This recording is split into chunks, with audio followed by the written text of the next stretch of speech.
marah. Ini hanya sebatas sharing session aja, diskusi saja. Bagian dari evaluasi semuanya. Oke, mukanya nggak usah tegang-tegang amat dah. Masih sebelum bulan puasa. Nanti kalau bulan puasa muka-muka murung itu udah biasa ngantuk, lapar. Itu udah pasti, apalagi jam-jam ini nih, jam-jam 13, aduh, saya masuk ke kelas kalian jam 13.35 ya. Itu saat-saatnya mimpi indah siang yang menyenangkan itu. Tapi nggak apa-apa ya, sambil jalan kuliahnya, nanti sambil nunggu buat buka puasa. Oke, apa yang dimaksud dengan pembuatan keputusan? Pembuatan keputusan adalah menggambarkan bagaimana serangkaian kegiatan, bagaimana proses serangkaian kegiatan untuk dipilih dalam proses penyelesaian masalah tertentu. Artinya, dalam proses pembuatan keputusan ada rangkaian kegiatannya, ada tahapannya, yang kemudian dipilih tahapan mana yang tepat untuk menyelesaikan masalah tersebut. Artinya bisa nggak tahapan keputusan ini disamaratakan prosesnya dengan masalah-masalah yang lainnya? Belum tentu. Kalau case masalahnya masih dalam benang merah yang sama, tentu itu akan bisa dilakukan dengan posisi yang sama atau step by step yang sama. Tapi bila keputusan atau masalahnya itu berbeda, tidak akan mudah dilakukan dengan proses pembuatan keputusan yang sama. Artinya dalam pembuatan keputusan juga dilihat tahapannya terhadap apa? Terhadap identifikasi masalah yang ditemukan. Nah, dalam pembuatan keputusan ada beberapa tipe. Tadi sudah saya singgung sebentar. Yaitu adalah tipe keputusan, di mana tipe keputusan ada keputusan diprogram dan ada keputusan tidak diprogram. Yang masuk dengan keputusan diprogram adalah kebiasaan, aturan, prosedur, contohnya adalah standar gaji. Itu merupakan keputusan diprogram. Artinya, dengan keputusan diprogram nantinya, biasanya ini sudah merupakan prosedur rutin yang tidak terlalu sulit untuk diputuskan. Dalam apa? Penentuan standar gaji. Bu, tahun 2021 itu standar gaji di Jakarta berbeda dengan tahun 2019 atau 2008 misalnya. Rentan waktunya cukup lama. Otomatis dalam pemutusan yang kemarin di 2021 pasti alurnya, prosedurnya sama dengan keputusan di tahun 2008. Karena apa? Peningkatan untuk penentuan standar gaji dilihat dari kebutuhan, angka kebutuhan daerah tersebut. Kemudian yang kedua, bagaimana harga mengenai bahan baku yang ada di daerah tersebut, ya enggak? Tidak akan sama standar gajinya di Jakarta dengan di Jogja. Pasti berbeda. Ya enggak? Karena apa? Harga-harga di Jogja, kalau kita pergi ke Jogja, kalau kalian pergi ke Jogja, makan nasi sama ayam aja cukup dengan 12.000. Kalau di Jakarta, ada Bu di belakang PNJ tuh Bu, apa sih nasi ayam cuma 10.000? Ada ya? Yang punyanya siapa tuh yang jualan di belakang? Siapa ya? Saya lupa. Yang sebelahnya cappuccino cincau itu loh, kayaknya kalau nggak salah 10.000 harganya. Nah, tapi kan harga itu tidak bisa disamaratakan dengan 12.000 yang biasanya orang kantoran makan. Yang sekarang harga mahasiswa dan harga umum itu kan tidak bisa dijadikan patokan sebagai standar standar hidupnya daerah tersebut, ya nggak? Karena harga mahasiswa ayamnya hanya 2 cm, tepungnya 5 cm. Itu harga mahasiswa. Ya nggak? Kalau harga umum, ayamnya yang 5 cm, tepungnya yang 2 cm. Yang jadi ukuran patokan adalah tepung yang 2 cm. Nah, itu kan alur prosedurnya untuk menentukan keputusan itu jelas akan sama, karena diprogram. Oh oke, 2 tahun yang akan datang, 2 tahun yang akan datang kita akan menaikkan gaji lagi nih. Nah, itu kan bagian dari keputusan yang diprogram. Artinya kita punya plan di sana. Paham ya? Bisa juga dalam penentuan prosedur. Oh oke, penelitian tahun depan, alur prosedurnya adalah harus submit minimal sintanya adalah sinta 1, sinta 2. kira-kira tahun depan nyampe nggak ya Sinta 1, Sinta 2? Kalau nggak nyampe, oke, berarti kita buat keputusan untuk diturunkan saja. Itu kan sesuatu keputusan yang diprogram, yang sudah diprediksi. Tapi tipe keputusan yang tidak diprogram adalah jenis tipe keputusan yang sifatnya khusus. Artinya sifatnya khusus, kita tidak bisa prediksi dan tidak diprogram sama sekali oleh perusahaan. Apakah iya perusahaan akan memprogram misalnya tiba-tiba ada demo tenaga kerja minta kenaikan gaji? Ya enggak? Yang kedua misalnya ada penurunan pembelian produk X. Kemudian ada komplain mengenai produk, ternyata produk yang saya keluarkan ini menimbulkan korban misalnya. Itu kan bagian dari keputusan-keputusan atau masalah-masalah yang keputusannya tidak bisa diprogram. Paham ya? Konteksnya sudah tahu ya, yang mana yang diprogram, mana yang tidak diprogram. Nah, tradisi versus modern. Dalam tipe keputusan diprogram dan tidak diprogram, ada teknik dalam pembuatan keputusan.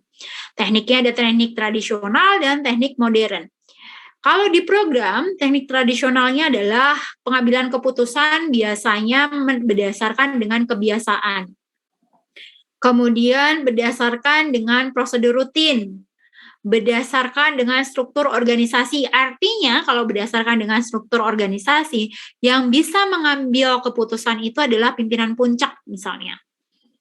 Itu yang masih ilustrasinya, teknik pembuatan keputusannya adalah dengan tradisional.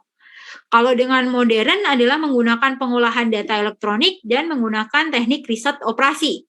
Artinya di sini dibutuhkan kumpulan data-data secara angka atau secara aktual di lapangan itu kira-kira misalnya kalau misalnya terjadi penurunan kalau di program itu berarti peningkatan atau kenaikan gaji misalnya. Kita mau mencoba menggunakan teknik riset operasi itu. Nah, artinya di sini kita coba identifikasi nih. Di wilayah Jakarta itu ada Jakarta Barat, Jakarta Selatan, Jakarta Timur, kemudian mana lagi sih? Jakarta Utara ada nggak? Ada ya? Oke, dari 4 wilayah ini. Coba kita identifikasi. Dari 4 wilayah ini coba untuk melempar penelitian atau riset terhadap pendapatan rata-rata di daerah tersebut.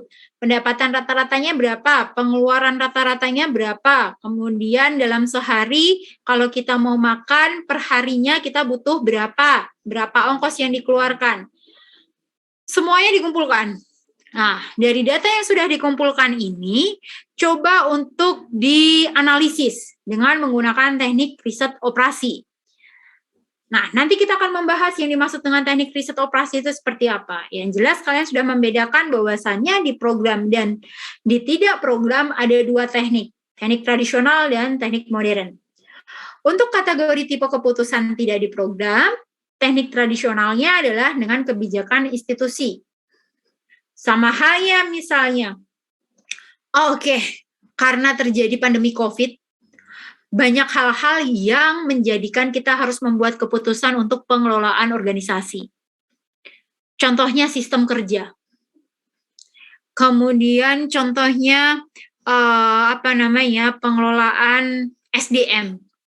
Dilihat lagi, kebijakan dari pemerintah, sistem kerjanya tidak boleh lebih dari 75% dalam satu perusahaan. Itu bagian dari teknik pembuatan keputusan berdasarkan kebijakan. Kemudian berdasarkan coba-coba, kita coba dulu aja deh. Kalau misalnya terjadi penurunan penjualan, terjadi penurunan minat pembeli, kita coba dengan melakukan promosi dengan dengan influencer. Tanpa ada data yang dianalisis, ternyata kebanyakan segmentasi pasar saya, mereka melihat atau tertarik terhadap produk karena hasil dari promosi dari influencer. Tapi karena teknik coba-coba tidak menggunakan data tersebut. Paham ya? Kemudian tradisional yang ketiga di teknik tidak diprogram adalah seleksi dan latihan para pelaksananya. Kalau dengan yang modern, bagaimana teknik pemecahan masalahnya atau pembuatan keputusannya? Dengan satu, menerapkan pelatihan pembuatan keputusan. Artinya di sini kita harus mencari atau membuat skema pelatihan untuk pembuatan keputusan. Yang kedua apa? Yang kedua adalah menyusun. Apa yang disusun? Yaitu menyusun program-program komputer yang bisa membantu untuk menganalisis data-data yang sudah dikumpulkan sehingga bisa diambil porsi mana atau dasar mana yang dijadikan sebagai pengambilan keputusan. Itu adalah perbedaan antara tradisional versus modern, di mana tipe keputusannya ada di program dan tidak di program. Kemudian dalam proses pengambilan keputusan, kita dihadapkan dalam situasi tertentu. Yang pertama adalah situasi kepastian. Artinya kalau situasi kepastian, sudah bisa diprediksi. Karena ada data akurat, ada sumber terpercaya, dan bisa diukur datanya tersebut. Dengan data yang akurat, data yang diukur, dan juga terpercaya, itu bisa dijadikan sebagai dasar apa? Dasar keputusan. Nah, untuk yang situasi kedua adalah resiko. Manajer mengetahui besarnya probabilitas setiap kemungkinan hasil, tetapi informasi lengkap tidak tersedia. Artinya di sini kita dihadapkan di situasi yang beresiko. Dengan apa? Kita nggak tahu nih keuntungannya. Bagaimana keuntungannya untuk manajer dan juga untuk perusahaan dengan hasil yang akan diperoleh ketika mengambil keputusan tersebut. Itu berarti situasi kita dihadapkan dengan situasi beresiko. Karena apa? Karena informasinya tidak lengkap untuk mengambil keputusan tersebut. Dengan informasi tidak lengkap, maka kita akan dihadapkan dalam situasi yang beresiko.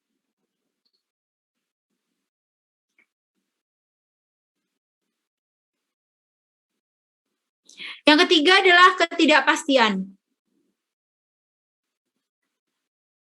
Manajer tidak mengetahui probabilitas, bahkan mungkin tidak mengetahui kemungkinan hasil-hasil melalui apa. Nanti bisa dengan ketidakpastian ini bisa dianalisis atau bisa dibantu dengan alat statistik.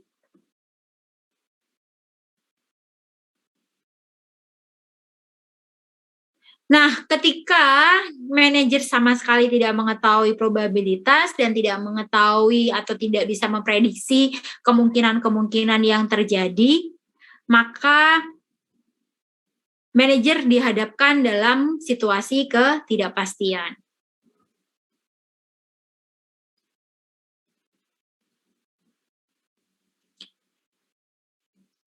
Nah, dalam pengambilan keputusan ada beberapa hal yang perlu diperhatikan. Kita mau mengambil keputusan didasarkan pada apa? Didasarkan pada informasi yang lengkap, kemudian informasi yang tepat, informasi yang akurat. Sehingga apa? Sehingga dapat meminimalisir kesalahan dalam mengambil keputusan. Dari mana kita bisa mendapatkan informasi yang lengkap, tepat, dan akurat? Dari sumber internal, kemudian publikasi pemerintah, kemudian pelanggan. Pelanggan itu gimana sih caranya mendapatkan informasi, saran, kritik, masukan, respon, feedback dari pelanggan. Itu merupakan salah satu informasi. Kemudian pesaing, bagaimana kualitas, kuantitas produk yang dikeluarkan oleh pesaing, bagaimana caranya pesaing bisa maju, merger dengan perusahaan lainnya, bisa berkembang. Dikumpulkan data-data tersebut. Buku, jurnal, majalah, internet. Tapi kalau kalian mencari itu dari surat berita atau kabar berita tersebut harus coba untuk diidentifikasi kembali. Apakah berita itu juga berasal dari sumber yang tepat dan akurat? Paham ya? Sehingga apa? Sehingga tidak merugikan manajer dalam proses pengambilan keputusan. Nah, kita lihat sekarang proses pembuatan keputusan. Yang pertama dalam proses pembuatan keputusan adalah dengan memahami dan merumuskan masalah. Cara Cari penyebabnya, bukan cari gejalanya dalam setiap identifikasi masalah. Kemudian yang kedua, setelah dipahami, dirumuskan, maka dikumpulkan analisis datanya yang relevan. Dengan cara apa? Dengan cara mencari informasi yang tepat. Tahapan yang pertama adalah memahami, merumuskan. Yang kedua adalah mengumpulkan analisis-analisis data yang relevan terhadap perumusan masalah tersebut. Kira-kira kalau masalahnya itu adalah mengenai produktivitas. Data-datanya mengenai apa nih? Oh, jumlah output yang diproduksi oleh karyawan. Yang kedua, produktivitas dilihat dari apa? Tingkat presensi, bagaimana kehadiran dari karyawan. Apakah ada penurunan? Yang ketiga, bagaimana sistem reward dan punishment yang diterima oleh karyawan. Itu bagian dari apa? Pengumpulan data-data ketika perumusan masalah sudah ditentukan. Contoh case-nya yaitu tadi produktivitas kerja. Nah, ketika sudah dianalisis data yang relevannya atau dikumpulkan data yang relevannya, maka kita bisa mengembangkan alternatif-alternatifnya. Yang dikembangkan adalah alternatif apa? Alternatif dari tindakan, alternatif dari kemungkinan dengan data-data yang sudah terkumpul.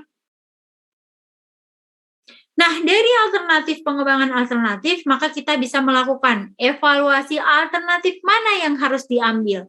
Mengevaluasi alternatif dengan melihat realistis dan juga pemecahan masalahnya.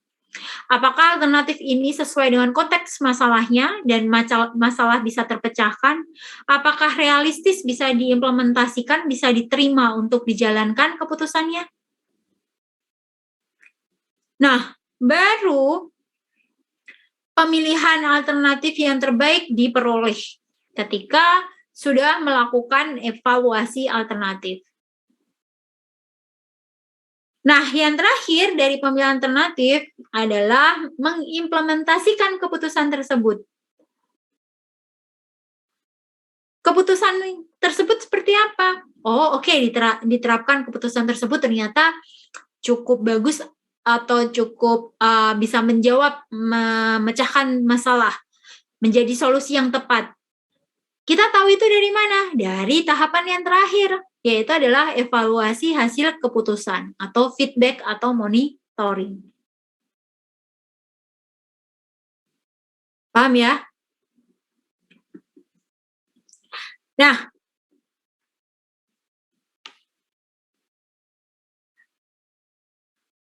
decision tree atau pohon keputusan, maaf ya kalau saya agak terpatah-patah karena saya dual device, di sebelah ada rapat.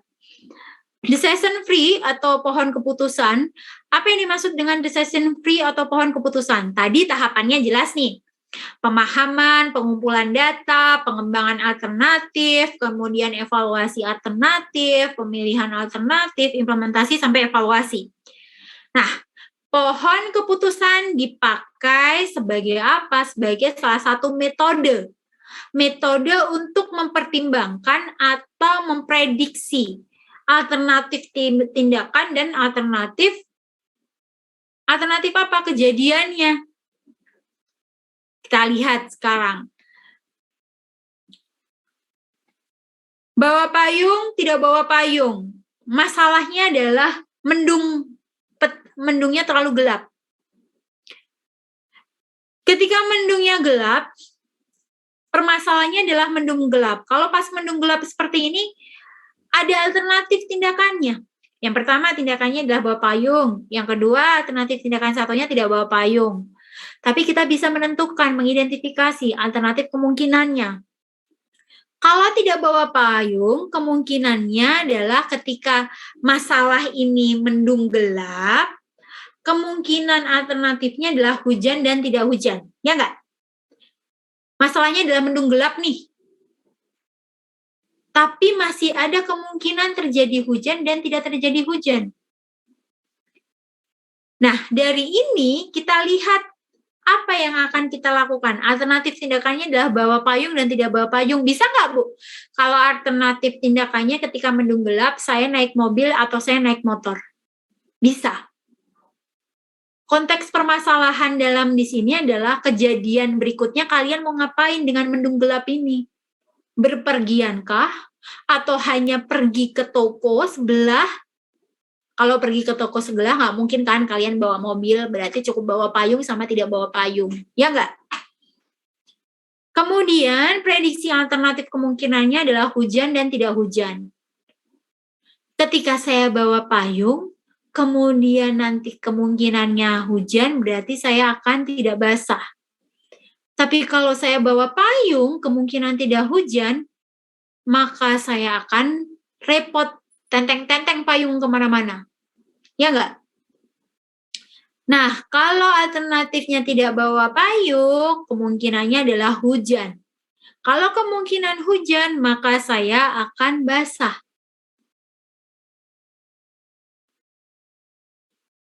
Tidak bawa payung, berarti tidak hujan. Kalau tidak hujan, berarti saya bisa santai. Sehingga tidak bawa payung punya kompetensi basah dan saya juga tidak tenteng-tenteng.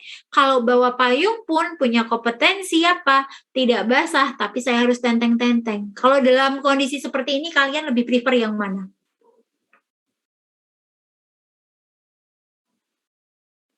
Sedia payung sebelum hujan, Bu. Sedia payung sebelum hujan, oke, karena nggak mau sakit. Oke, nah itu bagian dari apa? Bagian dari keputusan alternatif kemungkinan yang akan terjadi yang diinginkan kalian, yang akan kalian hindari resikonya yang lebih minimalis yang mana? Yang saya tidak kena hujan, ya nggak? Sebentar, ada telepon dari kampus, sebentar.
Sorry, kita masuk lagi.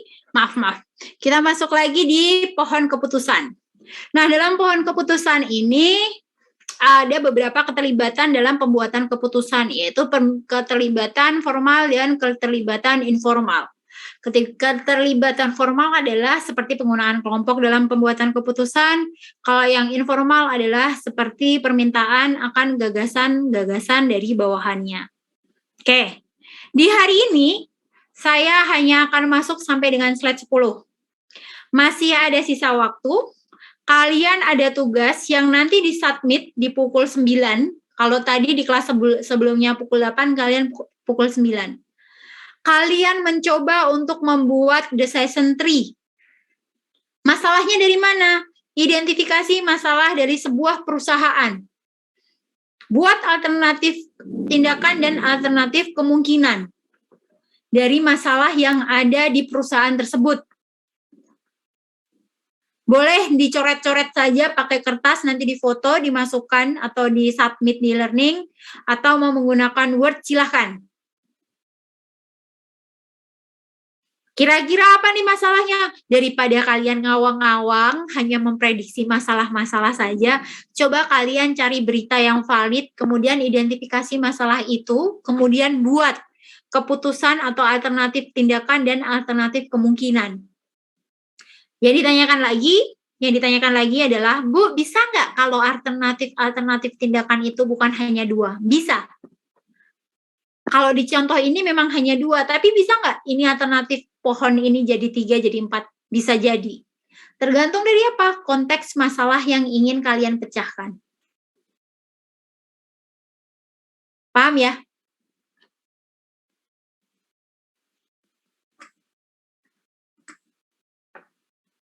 Paham ya? Ada yang ditanyakan?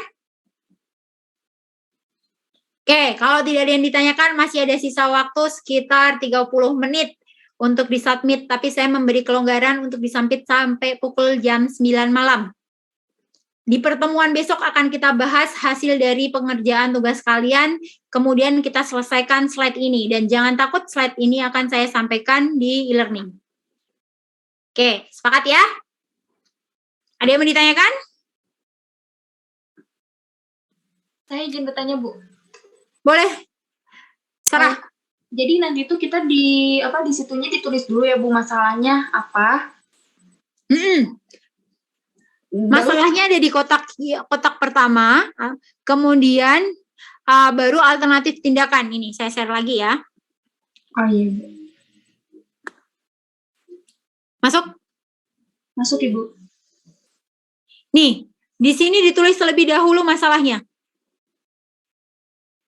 Masalah yang di sini, kemudian kalian mencoba untuk membuat alternatif tindakan. Alternatif tindakannya adalah ini, bawa payung dan tidak bawa payung. Alternatif kemungkinannya adalah ini. Kemungkinannya adalah dengan masalah yang ada, kemungkinannya adalah hujan dan tidak hujan. Dari masing-masing alternatif tindakan, pasti kemungkinan yang terjadi terhadap masalah ini sama, kan? Ya enggak? Kalau terjadi penurunan penjualan, alternatif kemungkinannya adalah rugi, bangkrut, kemudian bisa juga tetap tidak bangkrut atau stabil atau bisa meningkat. Karena ada apa? Alternatif tindakan yang harus diambil. Paham ya? Tinggal alternatif tindakan ini potensinya kemana? Potensi ke bangkrut atau tetap stabil? Paham ya? Oke, ada yang mau ditanyakan?